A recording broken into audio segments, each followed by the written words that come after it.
All these things are relevant only for those people who are constantly striving how to better their life, how to perform little better, how to open up another dimension of life.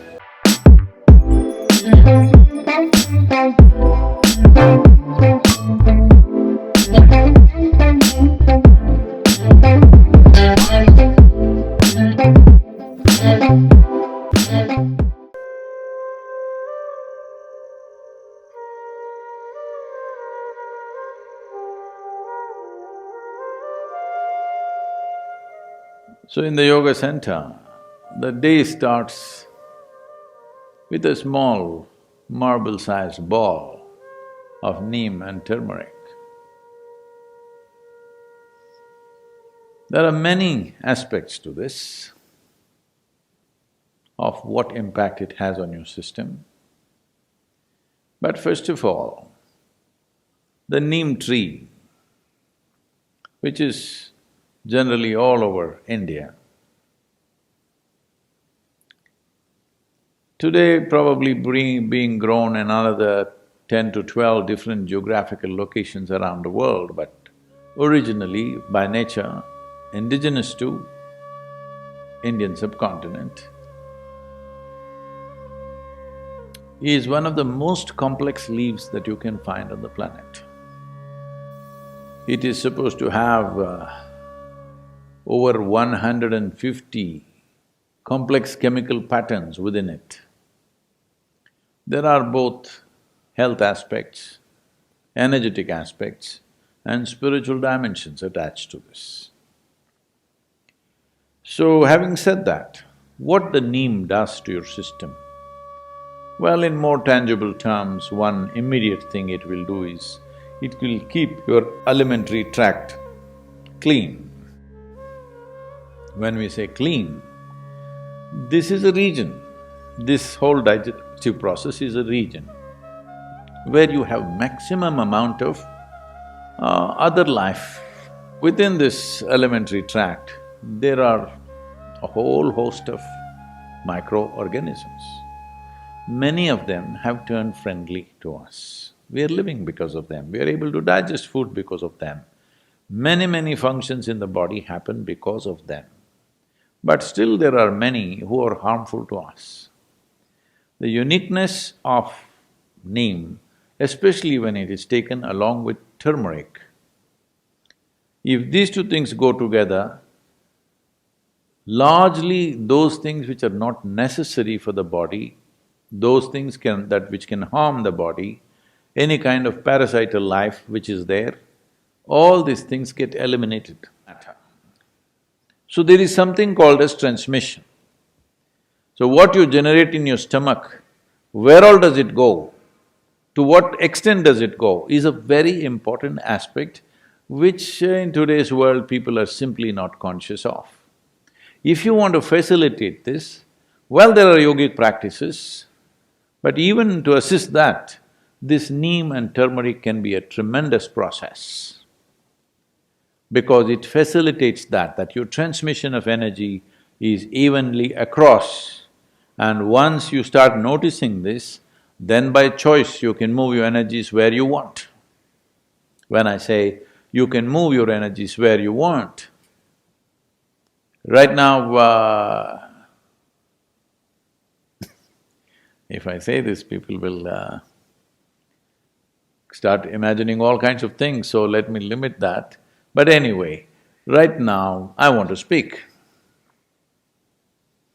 If I have my energies focused in my throat, consciously, it may happen to a whole lot of singers and others just, by natural inclinations. But if you're consciously there, you will see your speech will have a different kind of impact. If you look at something, if you move your energies to your eyes, not that everything, the dominance is in that place, then you will see your look has a power which everybody has eyes, maybe they're 20/20. No, I'm not talking about the year. I mean to say the vision. Oh. We must be careful about using this number, huh? 2020 means people go,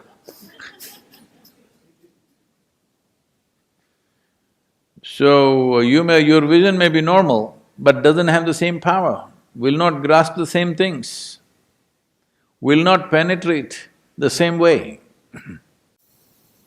Like this, there are various aspects. You want to do something with your hands, if you can have your energies focused in your hands, your touch will be another level of touch altogether. So, if this has to happen, first and foremost thing is, the transmission of energy in the system is smooth. Neem and turmeric as a combination on an empty stomach does wonders in this direction, wonders. So those who are doing sadhana of some kind, for them it's very important. There are other dimensions to this. That is, if we use this neem and turmeric on an empty stomach, one aspect is, it has the power to transform one dimension of energy within you to another, in the sense. In the yogic culture, this must be understood with proper perspective. The doctors say that if you consume excessive neem, it will destroy the sperm cells, which is good proof for what we have been saying for thousands of years. That is, see, there are various kinds of cells. Today, modern science is beginning to recognize how significantly different they are. What is on your skin, what is in your bone marrow, what is in your sperm, what is in your brain, these are different kinds of things, almost like another life. Though there is a common thread of information in all of them, they're very, very different. And what it takes for the body to generate an epithelial cell, and what it takes to generate a sperm, or what it takes to generate another cell, neurological cells, are very different level of energy involvement with the body. Well, lot of people will question this, but they will arrive at it in another 25 or 50 years' time. Yes, I'm telling you. So, one dimension of human life is, see, I want you to understand the miracle. Don't think about the sexuality of it. Just with a single cell, two, all right, but just with one single cell, you can ignite a new life which sits here like this. Is it a small thing? I'm asking. Because people are too sexually messed up in their head, they're not looking at the miracle of it. Just with one cell, just look at the way life has sprouted and what it's become. Isn't it so? We populated the whole world. We need to do something on that, that's a different matter. So, the neem and turmeric together has the power to break down the sperm cells and make it into another level of energy which is called as ojas. When every cell in your body slowly gets wrapped in ojas, if you're doing sadhana and your transmission is good and even across the body, when every cell in the body is encapsulated in ojas. When I say ojas, what is it? Show it to me. In my blood work, they said no ojas. All right, in your blood work, there's no life also, I want you to know, there's only chemistry. So, ojas will encapsulate every cell. Once every cell in the body is encapsulated in ojas, you will be a glowing human being. In every aspect of that word, you will be a glowing human being, within and without, you will be like that. This is something everybody needs to work at, because this is not enlightenment. This is you created a platform upon which nothing can go wrong. Body and mind are platforms. How you function on it, what kind of dance you do on it is up to you. But having a perfect platform which doesn't throw you off is important. You need to understand this body is not the end game, this body is the platform.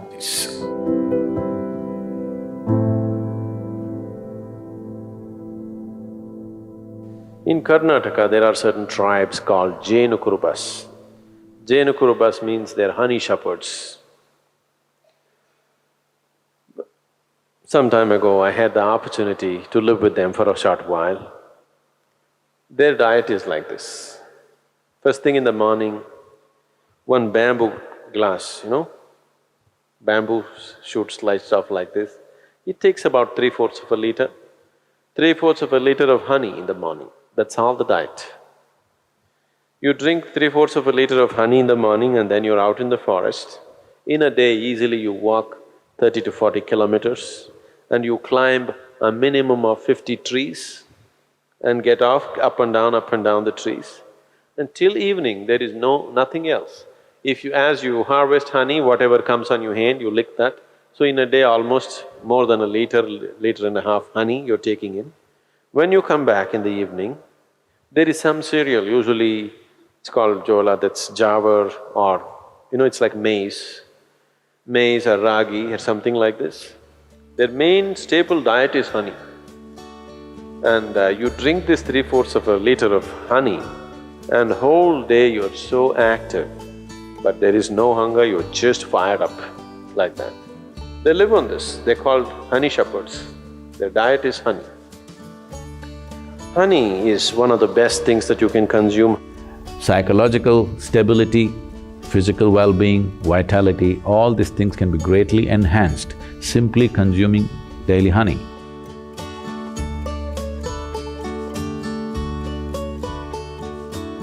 Honey is the only substance found on the planet whose chemical composition is very close to that of human blood. If you change a few things, it's almost like blood. Daily consumption of honey can do a lot for your health, especially people who have excess mucus problems. It's very good for your heart, it's good for your brains, it keeps your mind alert, and it's highly energetic. So daily consumption of honey can do a lot, especially if you have growing children. They must consume honey on a daily basis. It'll do a lot for the development of their intelligence and everything, even the ash god. Ash god and honey together will make a wonderful diet for children in terms of enhancing their intellectual capabilities.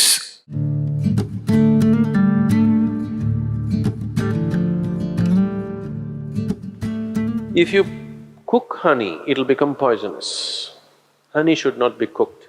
I know people are baking it, cooking it in cakes and other things, it's not a good thing to do. Certain part of the honey turns poisonous if you cook it. You should put it in warm water, not in boiling hot water.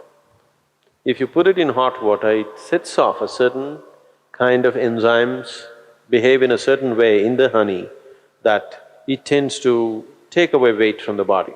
If you put it in cold water, it behaves in a different way and accordingly it adds weight to the body. It is not that a few spoons of honey that you're taking is putting weight to your body. It is just that it sets off a certain reaction in your system that your absorption rate is such that you tend to gain weight. So, honey, it has different types of impacts on the system. If it consumed raw, it has one kind of impact. If it is consumed in cold water, it has another kind of impact. If it is consumed in warm water, it's a different kind of impact. We want to consume it in warm water here because we want the system to open up. If you want to integrate the system just for health, somebody is feeling anemic.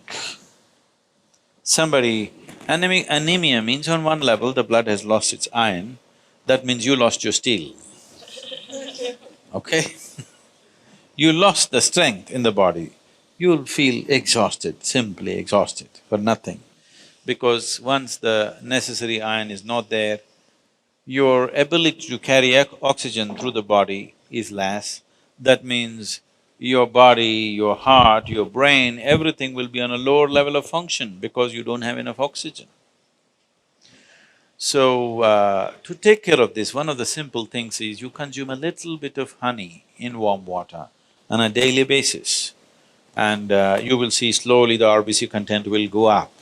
If there's more oxygen in the blood, suddenly you feel a burst of energy, suddenly everything is active, the rejuvenation system in the body is going up, the dead cells are being replaced quickly, the level of inertia that you feel in the body is much lower, the level of inertia that you feel in your mind is much lower.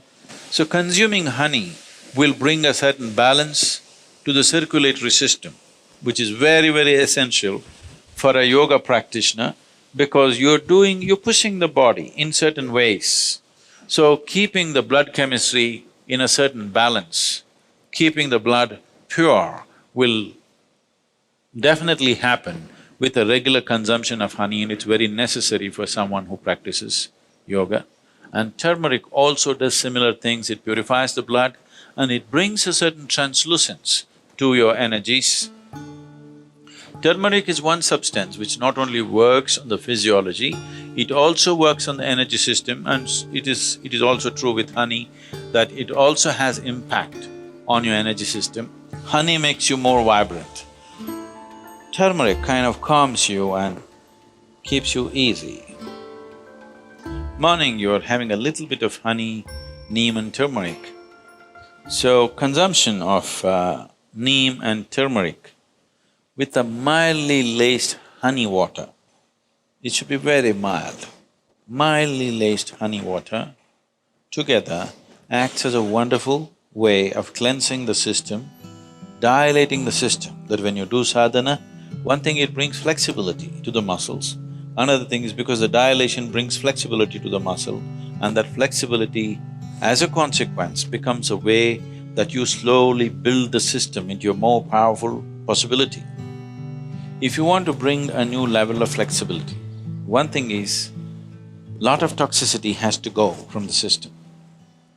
If you just go on water diet or honey and water diet, which will keep you energetic enough, if you are not already bone thin, if you can afford to use a little bit of weight, if you put honey, you won't lose weight also. If you add enough honey or you take spoonfuls of honey, you won't lose weight. If you do this for 7-8 days, the amount of toxicity that you expel from the body is tremendous. If you do this, then you see suddenly you find your body is so much more flexible. Just experiment, don't believe all this. So, honey plays an important role. People who are doing yogic practice, it is good to consume honey. In the yogic culture, we classify foods into 3 categories: positive pranic food, negative pranic food and zero pranic food. Positive prana means it adds a certain pranic energy to the system when you consume. Negative prana takes away energy from the system. Zero neither adds nor takes away, it's eaten for taste and lethargy. So, if you eat positive pranic food, energy will reverberate in a dynamic way. Particularly, some of the things were very, very positive are the ash god. The ash god is very, very highly positive. I think these days you're only hanging it in front of your house or breaking at 3 corners of the road and giving it to the buffalo, but you are not eating it. No, this is to be eaten. Because the vegetable has such high pranic energy, you put it in front of your home so that there is nice energy. But if there is so much energy to it, isn't it good to put it into you? It's good to put it into you, especially if you consume. There are many experiments on this. If you consume a glass of ashgod juice every day, the number of cancerous cells in your body will dramatically come down. And you will see clearly the sharpness of your intellect will enhance itself. Especially children must drink ashgod juice.